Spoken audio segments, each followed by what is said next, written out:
Kaixo, gaurkoan dieta orekatuaren inguruko bideoa dakart. Gogoratu honekin, elikadura eta nutrizioaren inguruko bideoak bukatu egiten ditugula. Beraz, dieta orekatua. Baina, lehenik eta behin jakin beharko genuke. Zertarako da garrantzitsua dieta orekatu bat izatea? Osasuna mantentzeko noski. Gainera, gabeziarik ez izateko ere nahitaezkoa da. Aurreko bideoan bitaminen inguruan aipatu dugun bezala. Baina guztiok ezagutzen dugu elikaduraren piramidea. Hori ez da berria. Ez da berria, baina ez nator piramidearen inguruan hitz egitera. Piramidea zaharkituta dago, gure bizimodua asko aldatu duelako azken aldian.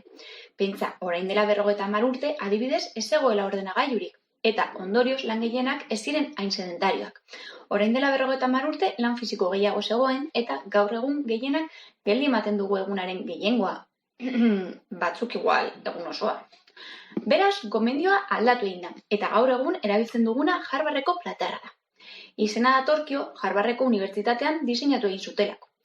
Honek zehazten du nola antolatu beharko genituzkeen gure otordu guztiak. Guzti guztiak. Hasiko gara orduan. Nola bete beharko genuke platerra hau? Platerraren erdia gluzido simples bete beharko genuke. Gogoratu, gluzido simpleak fruta eta barazkiak direla. Kontuan izan plater erdia dela, ez du balio postre modura fruta bat jatearekin.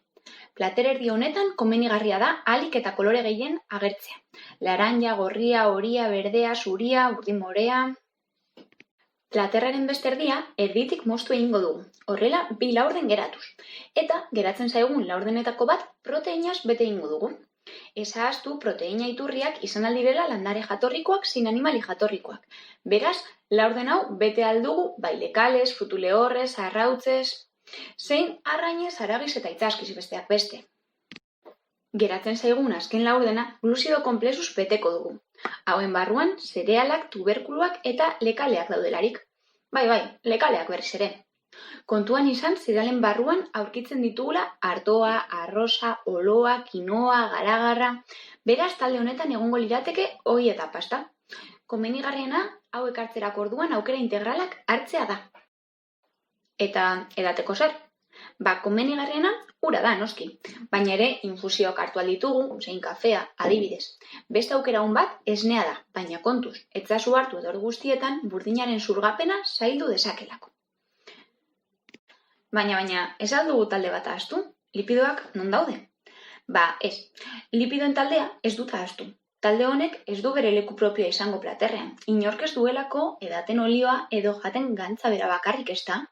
Olioa platerraren albo batean jarriko dugu, erabiliko dugulako janaria prestatzeko edo hau gatz ospintzeko. Jada, badakigu nola antolatu platerra. Orain, kontuan izan beharreko beste gauza batzuk. Antolatketa hau bete beharko genuke bai gosari, bai janari, bai afarian. Pentsa nolakoak diren zure otorduak eta ze hobetu beharko zenuke. 2. Janari guztia plater baten ordez 2 platerretan antolatu dezakezu ere. Bete ezazu plater bat fruta eta barazkien eta beste platerrean proteina eta gluzido konplexuak jarri. 3.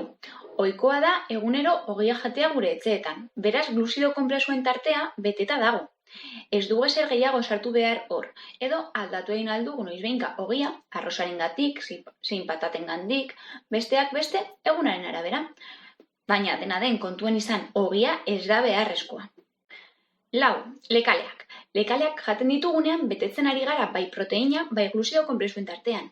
Gainera barazkiekin prestatuz gero plater batekin janari osoa bete dezakegu. 5. Fruta.